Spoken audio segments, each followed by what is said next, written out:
Epa, eguno Joseba.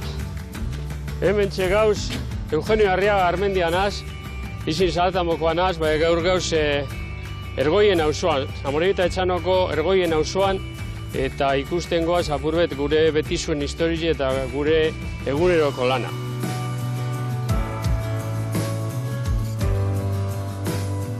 Honei diez betizu arrasakoak.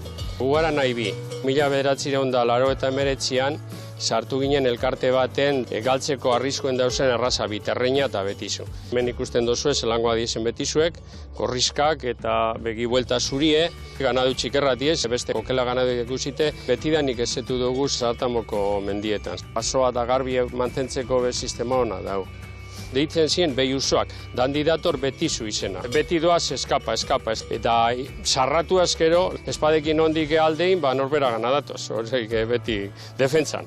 Aita Barandiaranek eta bere ikerketetan eta esaten zauen antzenleko mitologia eta honek marinko basuloa zaintzen egoten zala, Frantzien dauzko basulo batzuk laskoz, eta handauz margoztute behiak.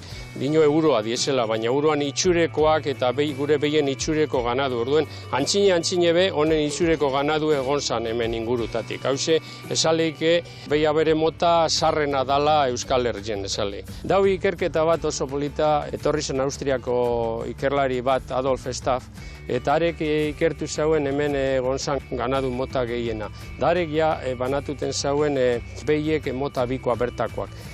Raza Baska de la Costa o Mejorada, Pirenaika da naoin, eta Raza Baska Rustika, hau betizu.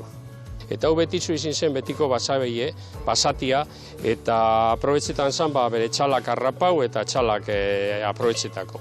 Klaro, hasi ziren saneamentu kanpainak 1970 hamarkadan gitxi gora beraz. Orduen, derrigorrezkoa iziten zen ganaduek arrapau behar. Orduan, galdu zien asko hilen zien. Eta horti du arrazoi bat. Gero beste batzuk gelditu zienak aukela gitxiko ganadu edala, ez da rentable. Gure txal batek urte terdien 1 kilo dekoz eta beste okela arraza batekoa 200 kilo dekoz. Orduan, gure rentabilidadea ez da rentablea.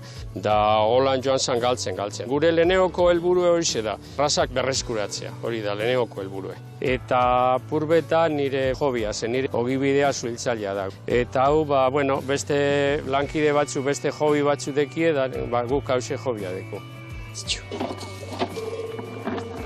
Hau da gehien bat fibra, proteina gitxideko. Alfalfa gehien bateko alfalfa naztea eta holan. Apurre mantenimentu moduen.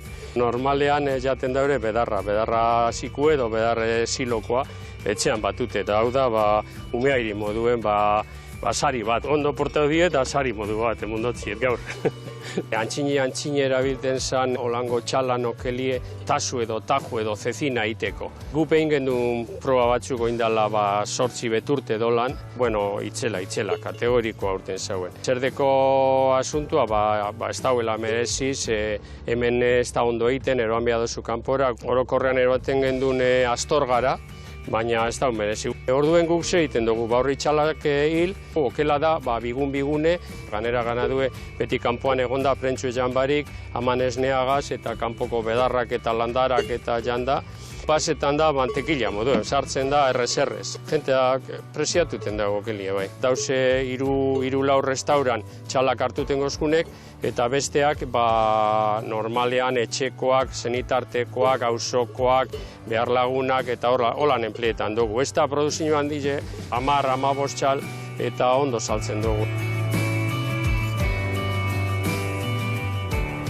Joseba da ikusleok, badakizuen on gauzen, eta ia zehozer alba dozuen geure okelagaz. Telebizioan beste baten egiten bozu zehozer. Ondo izan!